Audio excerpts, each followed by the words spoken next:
ஒரு படமாக பார்த்தீங்கன்னா லாஜிக்கெலாம் தூக்கி போட்டு பார்த்தீங்கன்னா ஒரு மாஸ் மசாலா படம். அதுக்குள்ளே ஒரு மெசேஜ், கடவுள் நம்பிக்கை, கர்மா நம்பிக்கைலாம் உள்ளவங்களுக்குலாம் இந்த படம் நல்லா ஒர்க் அவுட் ஆகும். அதை தாண்டி இப்போ உள்ள ஜென்ரேஷனுக்கு அவங்க பண்ணுற தப்புகளெல்லாம் வந்துட்டு அப்படியே ஒரு மேம்போக்காக சொல்லியிருக்காங்க. அதுவும் நல்லா இருக்குது, கன்வின்சிங்காக இருக்குது, ஒர்க் அவுட் ஆகிருக்கு. ஏகப்பட்ட கெட்டப்ஸ் இருக்குது. கிளைமேக்ஸ் எல்லாம் வேறு லெவலில் இருந்தது. விஎஃப்எக்ஸ் பயங்கரமாக பண்ணியிருக்காங்க. உண்மையிலே விஎஃப்எக்ஸ் நல்லா பண்ணலன்னா அது பயங்கர காமெடியாக இருக்கும். நல்லா பண்ணியிருக்காங்க. அது ட்ரைலரில் பார்த்தது கொஞ்சம் தான், படத்தில் நிறைய இருக்குது. நல்லா இருக்குது. ஸ்க்ரீனில் பார்க்குறப்ப நல்லா இருக்குது. இந்த மாதிரிலாம் இங்கே தமிழில் பார்க்கறது கஷ்டம் இப்போது. பட் அவங்க 3 பேருமே முக்கியமான ஸ்டார்ஸ் கர்நாடகாவில். அவங்க 3 பேரையும் ஸ்க்ரீன் ஸ்பேஸ் கொடுத்தது, கேரக்டருமே வந்துட்டு பார்த்திங்கன்னா ஒவ்வொருத்தருக்கும் ஒவ்வொரு விதமான கேரக்டர், அதையுமே நல்லா பண்ணியிருக்காங்க. உண்மையாக அவங்க ஃபேன்ஸ்க்கெலாம் பயங்கரமான ஒரு ட்ரீட்டு தான். இப்போ இங்கே உள்ளவங்களுக்குமே இந்த தமிழ் ஆடியன்ஸுக்குமே புரிகிற மாதிரி ஒரு கண்டென்ட்டாக அந்த மாதிரி கடவுளுமே முருகரை எடுத்திருக்காங்க. ஸோ அதுவுமே ஈஸியாக கனெக்ட் ஆகும். பக்காவாக பண்ணியிருக்காங்க. ஏன்னா கேரக்டரே வேறு கேரக்டர் ஒரே மாதிரி கொண்டு போகல. ஸோ கேரக்டர் டைமென்ஷனுமே நல்லா இருக்காரு, வேறையாக இருக்கிறனால நம்மளால் கனெக்ட் பண்ணிக்க முடியும். சிவானா என்ட்ரி இன்ட்ரோல் கிட்ட தான் வரும். பட் அது வரைக்கும் கொஞ்சம் அப்ஸ் அண்ட் டவுன்ஸாக இருக்கும். பட் அதுக்கப்புறம் பயங்கரமாக இருந்தது. சூப்பராக இருந்துச்சு. அவர் ஆக்சுவலாக இப்போ உள்ள நிறைய பேர், இப்போ உள்ள ஜென்ரேஷனில் உள்ள யங்ஸ்டர்ஸை நிறைய பேரை கனெக்ட் பண்ணிக்கிற மாதிரி நடிச்சிருக்காரு. ரொம்ப யதார்த்தமான ஒரு கேரக்டர். இந்த ஹீரோஸ்க்கான மாசெல்லாம் அப்படிலாம் எதுவுமே காட்டாமல் ரொம்ப காமனாக காட்டியிருக்காங்க. ஸோ கனெக்ட் பண்ணிக்க முடியும். நல்லா இருந்துச்சு. எல்லோரும் ஃபேமிலி ஆடியன்ஸ் தான் பார்க்கலாம். முக்கியமாக இந்த கடவுள் நம்பிக்கை உள்ளவங்களாம் பார்த்தாங்கன்னா நல்லாயிருக்கும். 45 செம்மையாக இருந்துச்சு. சிவானா செகண்ட் ஹாஃபில் தான் வருவார். அவர் வந்ததுக்கப்புறம் ஒரு படம் ஃபஸ்ட் ஹாஃபில் கொஞ்சம் ட்ராகாக போகுது. பட் செகண்ட் ஹாஃபில் அவர் வந்ததுக்கப்புறம் ஒரு கேஜிஎஃப் ஆக்ஷன் மோடுக்கு போயிடுது. இது ஒரு கேஜிஎஃப்ல இருக்க ஆக்ஷன், காந்தாராவில் இருக்க ஒரு ஆன்மீகம், ரெண்டுத்தையும் சேர்த்து ஒரு படமாக எடுத்தால் அப்படி இருக்குது.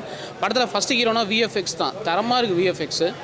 சிவானா லாஸ்ட்டு ஒரு ஹாஃப் அன் ஹவர் ஒரு தாண்டவம் ஆடுறாரு. சிவா தாண்டவம், ருத்ரா தாண்டவம், என்ன வேணாலும் சொல்லலாம். ஒரு 11 கெட்டப்பில் வேறு லெவலில் பெர்ஃபார்ம் பண்ணியிருக்காரு. ஃபஸ்ட் ஹாஃபில் ராஜ்பி ஷெட்டியும் உபேந்திராவும் அவங்கவுங்க சோனில் சூப்பராக பண்ணியிருக்காங்க. படம் ரொம்ப நல்லா இருக்குது. ஆச்சரியமாக இருந்துச்சு. நிறைய விஷயங்கள் பார்க்குறதுக்கு நல்லா இருக்குது. செம்மையாக எடுத்திருக்காங்க. நல்லா இருந்துச்சு. ஆச்சரியம், சர்ப்ரைசிங்காக இருந்துச்சு. ட்ரெய்லரில் 2-3 கெட்டப் காமிச்சிருப்பாங்க. பட் ஒவ்வொரு கெட்டப்புக்கும் ஒரு காரணம், கடைசியாக அவங்க காரணமும் சொல்கிறாங்க. எதனால் இந்த கெட்டப்பில் வராரு, மொத்தம் 11 கெட்டப்பில் வராரு, அந்த 11 எதனால் அந்த கெட்டப்பில் வராருன்ற விளக்கமும் சேர்த்து கொடுத்துட்றாங்க. எதுவுமே வித்தியாசமாக இல்லை. ஃபேண்டசி படம். ரொம்ப சூப்பராக இருக்குது. அவங்க உபேந்திரா அவரோட ஜோனில் அவர் ஒரு பெர்ஃபார்மன்ஸ் பண்ணியிருக்காரு. காஸ்டியூம்லேருந்து எல்லாமே அவர் மாதிரி அவர் இருக்கார். ராஜ்பி ஷெட்டியும் அவங்கவுங்க ஜோனில் அவங்கவுங்க பெஸ்ட்டு கொடுத்துருக்காங்க. படம் நல்லா இருக்குது. தியேட்டரில் பாருங்கள். சொல்ல வந்திருக்க அந்த விஷயம் ரொம்ப, ஏன்னா கடவுள் எப்போவுமே டேரெக்டாக நம்மள்ட்ட பேச மாட்டார். ஒரு மனுஷ ரூபமாக தான் பேசுவார்ன்ற மாதிரி காமிச்சிருக்காங்க.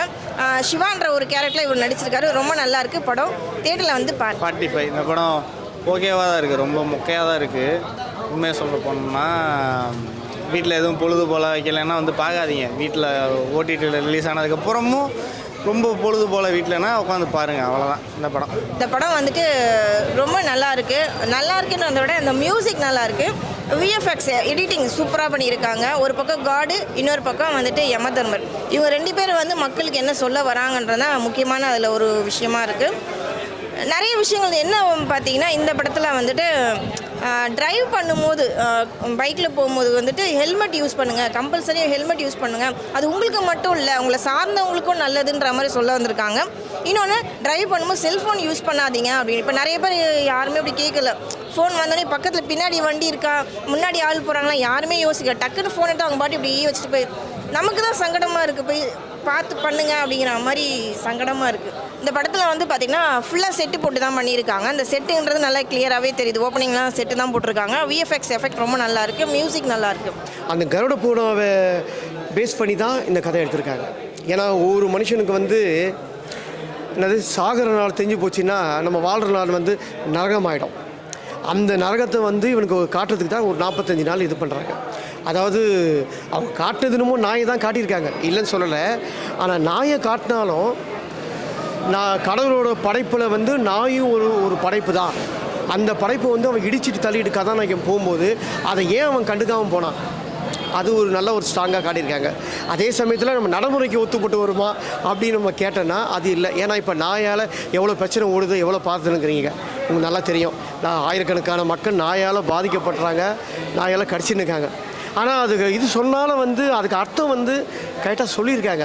நம்ம அதை நம்ம அந்த கௌட புராணாவை நம்ம நல்லா படித்தா கண்டிப்பாக நம்மளுக்கு